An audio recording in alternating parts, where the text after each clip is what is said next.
В общественной приемной главы Республики Коми прошла прямая линия с представителями Центра по предоставлению государственных услуг в сфере социальной защиты населения города Инты. О том, куда и за какой помощью можно обратиться в трудной жизненной ситуации, рассказали специалисты учреждения. По закону о государственной социальной помощи жизненно трудной считается ситуация, которая нарушает привычный уклад. Человек не может справиться с ней без поддержки. Это потеря работы и стабильного дохода, тяжелая болезнь или инвалидность, смерть кормильца, пожар, затопление или иные чрезвычайные ситуации, домашнее насилие и необходимость срочно покинуть дом, чтобы скрыться от агрессора, ситуация, когда один родитель остается с ребенком на руках, уход за тяжелобольным родственником, отсутствие жилья или угроза его потери. Минтруд утвердил базовый перечень таких обстоятельств. Его используют при оформлении соцконтрактов, соглашений между гражданином и государством, по которому человек получает деньги или поддержку взамен на конкретные действия. Найти работу, пройти обучение, открыть дело или улучшить условия жизни.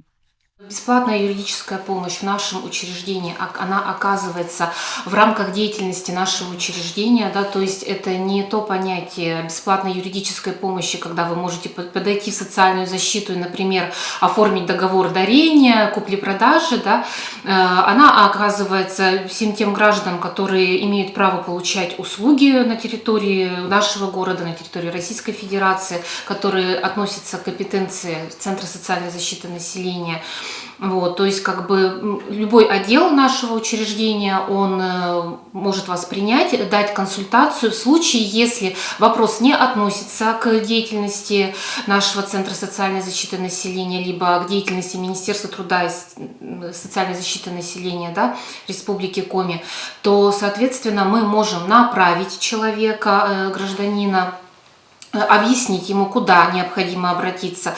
Если мы не можем определиться, да, кому компетентному, какому органу, либо организации обратиться с этим вопросом, то мы, конечно же, пытаемся выяснить и в любом случае человека перенаправить. Как бы человек не уходит от нас без каких-либо разъяснений, пояснений по вопросу, с которым он обратился.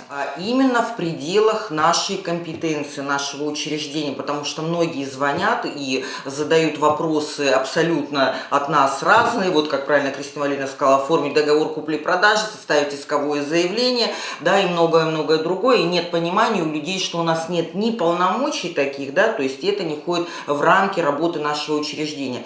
И в принципе любой житель нашего города может позвонить в любой отдел нашего учреждения и получить консультацию, относящуюся к какому-либо вопросу, или будет перенаправлен в другой отдел, кому это относится. То есть никому мы не отказываем, всех мы консультируем, если это относится к нашей работе, то мы консультируем по нашей работе. Если это относится к работе другого учреждения, то мы подсказываем номера телефонов, да, адреса и куда кому можно обратиться за получением, опять же, такой услуги. То есть в любом случае мы людей никогда, да, там никуда-то не оставляем без ответа или без внимания, всегда мы оказываем консультативную помощь. Но составлением именно вот юридических документов в понимании граждан, да, это действительно, что задают вопрос, ну вы же учреждение социальной защиты, значит вы должны заниматься всем, да, и оказывать любую юридическую помощь. То хочется сказать, что нет, это не так, потому что у нас нет таких полномочий. Специалисты напоминают, что граждане не обязаны быть официально малоимущими или многодетными, чтобы просить помощи. Достаточно того, что вы оказались в беде. Это уже основание для обращения в органы соцзащиты. У нас не идет речь о какой-то определенной категории, это может быть любой житель нашего города, вне зависимости, это инвалид, ветеран труда, это пенсионер или это кто-то молодой человек какой-то. У нас такого нет, к нам обращаются абсолютно все граждане. В любом случае мы направим и подскажем, то есть всегда на связи с органами нашего города, вот, со специалистами какими-то необходимо, то есть можем помощь где-то оказать, записаться сразу, да, на прием к кому-то, поэтому как бы Главное, чтобы граждане приходили с правильно сформулированными мыслями, да, и говорили правильно о том, чего они хотят, потому что не всегда, может, и граждане понимают, они вот, ну, как они своим, да, языком каким-то выражаются, и нужно все-таки немножко какое-то четкое понимание, чтобы не было такого, какой-то испорченный телефон, что пришли, объяснили конкретику, а не общие какие-то, да, что вроде бы, как бы где-то там, ну, чтобы мы тоже не было потом такого, что мы направили, а оказалось это не тот вопрос. И потом также, да, отзывались потом о нашей службе, в нашем учреждении плохо, что мы неправильно консультируем. То есть это тоже нужно какое-то